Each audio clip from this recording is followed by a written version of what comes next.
Fala pessoal, bem-vindos a mais um vídeo. Começou dezembro, começou volatilidade, queda no mercado cripto. Vemos um movimento agressivo e muitos falam que é por conta do Japão, carry trade japonês. O que de fato está acontecendo? Será que caminhamos para um cenário de liquidez enxuta, mesmo com o QT? Hoje é o dia em que o Fed informou que teríamos o fim do QT, o apertamento quantitativo se encerra. Powell fala hoje às 10 horas da noite, horário de Brasília. Daqui a 9 dias temos a reunião do Fed e a maior probabilidade, de acordo com o próprio site do Federal Reserve, é um corte na taxa de juros. O que está acontecendo? Este é um movimento que vai nos jogar direto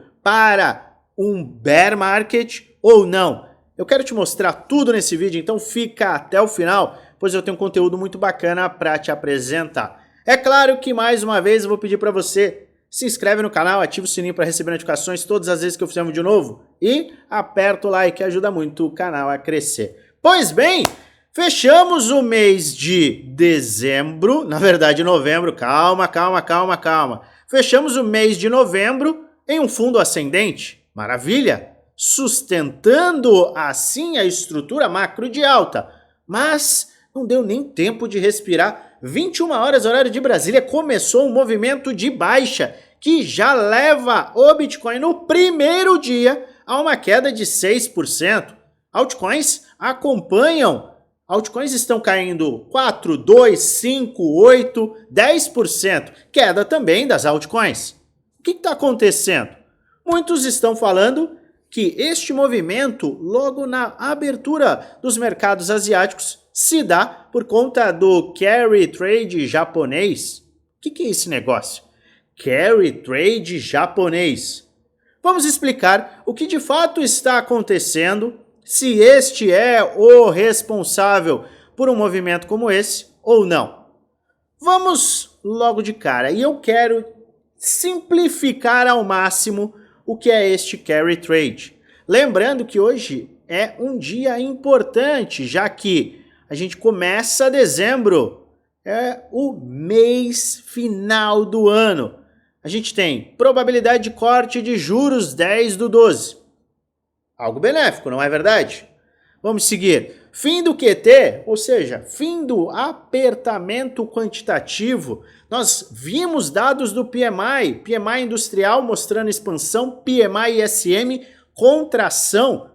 Esperado, misto, natural, uma vez que ele reflete o mês de novembro, que deixou claro contração econômica. Perfeito. A gente tem vários dados ainda para sair esta semana. E a gente tem que esperar sim volatilidade. Lembrando que a gente vem de um mercado tradicional que estava de folga. Foi feriado de ação de graças, Black Friday.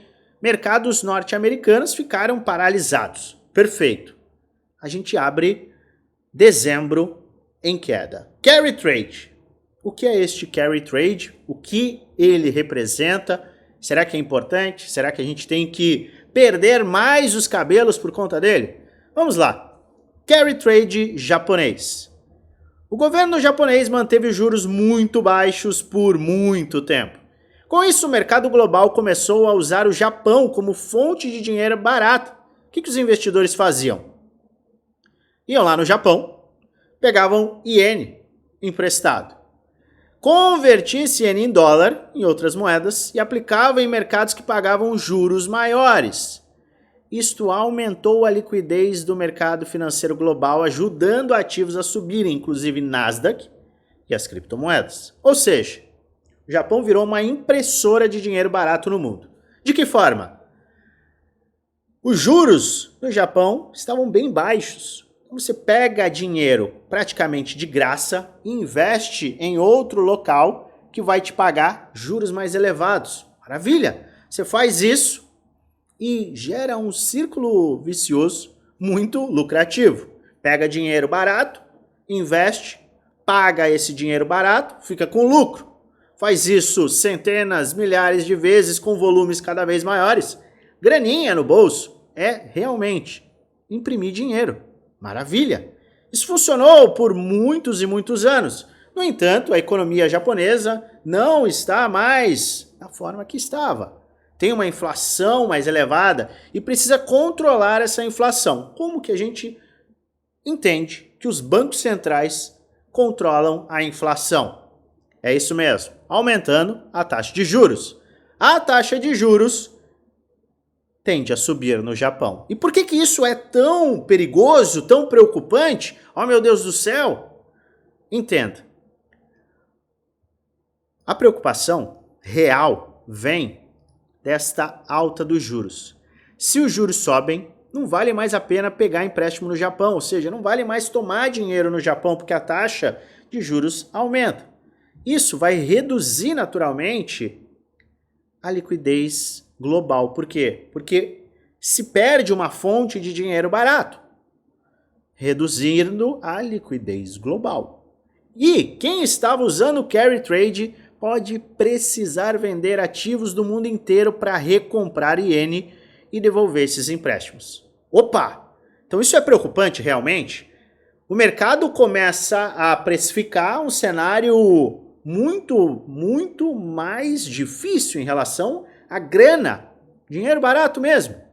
Se existe essa preocupação, é natural que os mercados caiam. Por quê? Porque quando os investidores olham para algo no futuro, eles tomam decisões.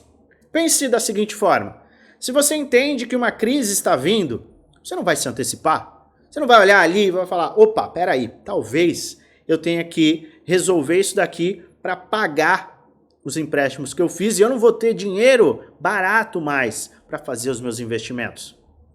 Então, eu vou ter que realizar lucro, eu vou ter que sair desses investimentos que eu possuo e vou ter que pagar esses empréstimos. É mais ou menos isso que acontece por conta do carry trade japonês. Perfeito! Só que isso é novidade? Isso está acontecendo agora? É uma preocupação recente? A resposta é não. Olha só, essa preocupação ela começou em agosto de 2024. Eu não sei se você me acompanha, e se não me acompanha já se inscreve no canal. Eu falo bastante deste período que foi vivido em agosto e se estendeu até setembro e outubro do ano passado. O carry trade japonês. Foi exatamente no começo de agosto que a gente viu esse risco do iene, o risco do carry trade, o risco da taxa de juros.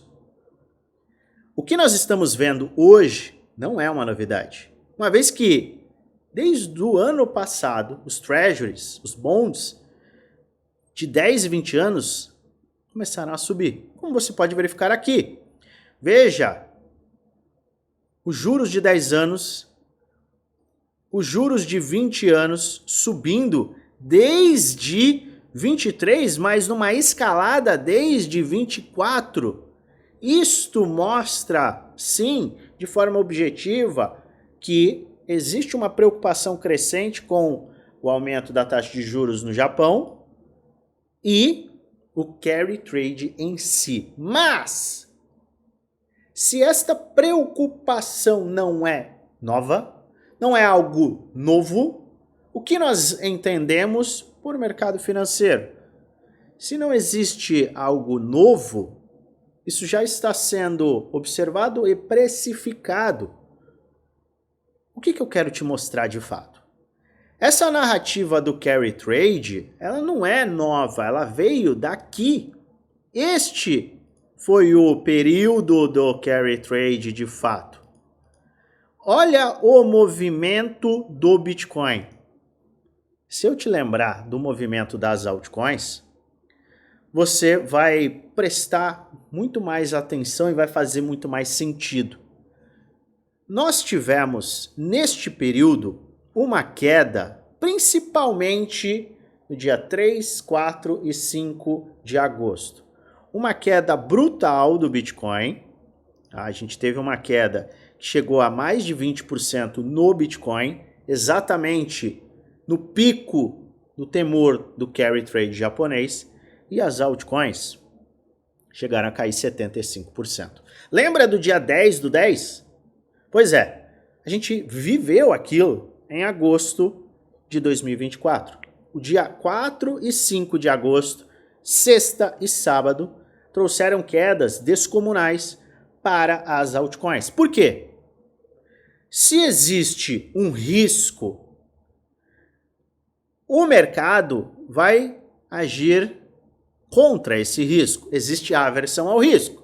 Se existe a aversão ao risco, o beta do risco, que é o Bitcoin, sofre. E o beta do beta de risco, que são as altcoins, sofrem muito mais. Dia 4 e dia 5 de agosto de 2024, nós vimos a dominância subir. O Bitcoin despencou e a dominância disparou.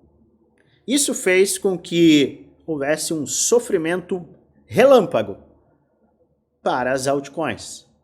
Liquidações absurdas e marcação de fundos. Nós tivemos fundos para o Bitcoin, medo extremo. A gente falou muito sobre a correlação e cenários que lembram muito o movimento que vimos em agosto de 2024 e que estamos vivendo hoje. Mas o movimento em si, embora tenha as suas lembranças e correlações, não são iguais a um carry trade de fato. Está sendo revivido? Sim, mas é bem diferente. Por que eu falo que é bem diferente?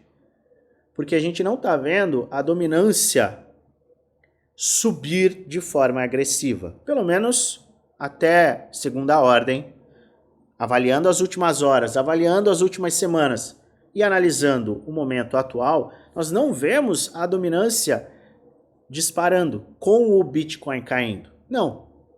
A gente vê uma dominância caindo, com o Bitcoin caindo, levando sim a quedas das altcoins, mas que são parelhas ao movimento de baixa do próprio Bitcoin. Então as altcoins elas não estão sofrendo com o afastamento dos investidores de risco, a aversão ao risco. Não, é um momento diferente. Então, trazer o carry trade japonês, correlacionar o cenário atual com o mesmo, na minha humilde opinião, não é tão correto. Por quê? Porque a gente tem um cenário que já está sendo precificado ao longo de mais de um ano e nós não vemos o mesmo movimento que vimos no passado, de aversão ao risco real. Não estamos vendo uma aversão ao risco real como foi vivenciado em agosto de 24, nem com o Bitcoin, muito menos com as altcoins.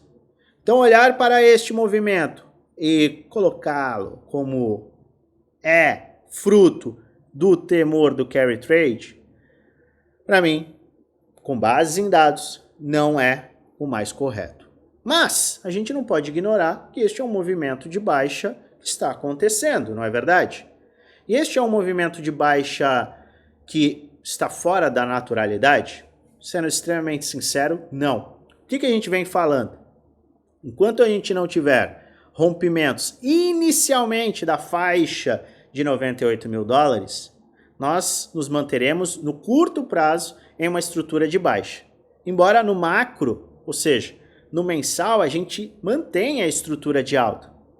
O que o mercado está fazendo é um movimento volátil de início de mês com uma série de eventos, indicadores e com nova liquidez entrando no mercado. Por quê?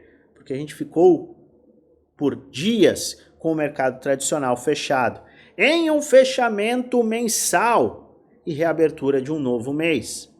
Este movimento não é um movimento estranho e muito menos um movimento trazido por um evento XYZ. É a Strategy que agora colocou que pode vender o Bitcoin. Eu olho com um olhar também muito localizado em relação a isso, exatamente como a gente apresentou na última semana. O que a gente tem que prestar atenção então, se não é na narrativa X, Y, Z? A gente tem que olhar para a estruturação do preço e a estruturação gráfica. O mercado abre o mês com queda diante de eventos críticos.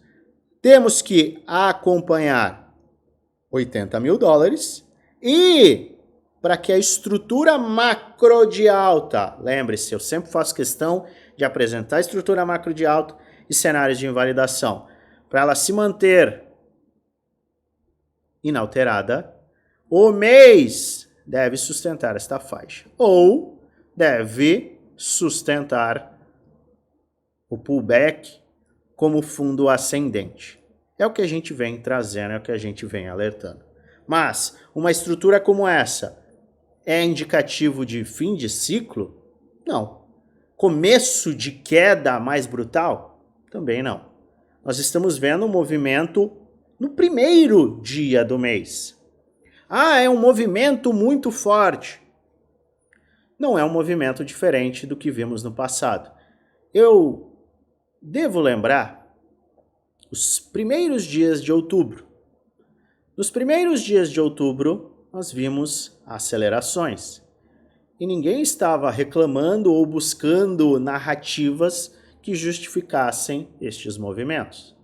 Meses antes, vimos quedas no começo do mês, para que o mês fechasse positivo.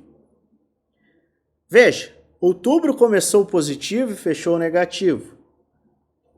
Isso quer dizer alguma coisa? Absolutamente nada. É dizer que a gente começou o mês de uma forma negativa, mas que a estrutura macro deve ser acompanhada, além da estruturação micro também. Lembre-se disso. Tenta adivinhar o curtíssimo prazo, pois você provavelmente vai ficar muito mais para o lado emocional do que para o lado racional.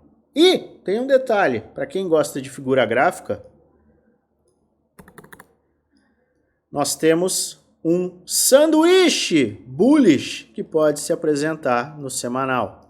Vale a pena acompanhar. Muita gente fala do sanduíche bearish. Aqui nós temos a estruturação de queda com uma vela positiva, uma vela negativa em potencial. Pode trazer este sanduíche para quem gosta deste tipo de estrutura. Resumidamente, eu me mantenho vigilante, as minhas bases seguem as mesmas, eu sigo com a visão macro bullish e vou acompanhar os movimentos. Lembrando que hoje tem discurso de Powell e a gente pode ter volatilidade, mesmo que Powell não fale absolutamente nada sobre economia. Fique claro a questão do carry trade, entenda como isso pode impactar e como isto já impactou ao longo dos últimos meses no nosso mercado. Eu vou trazer mais e mais atualizações no nosso grupo geral, segundo o link da descrição, participe do mesmo, tem muitas atualizações, insights e informações, e voltarei aqui caso a gente veja algum movimento mais agressivo. Mas é claro, eu lembro a você, este não é um vídeo indicando compra nem venda, é apenas vídeo educacional onde apresento aquilo que eu estou fazendo, o que eu vou fazer, além de trazer alertas, principalmente alertas com base gráfica, com base histórica, com base em estudos de probabilidade.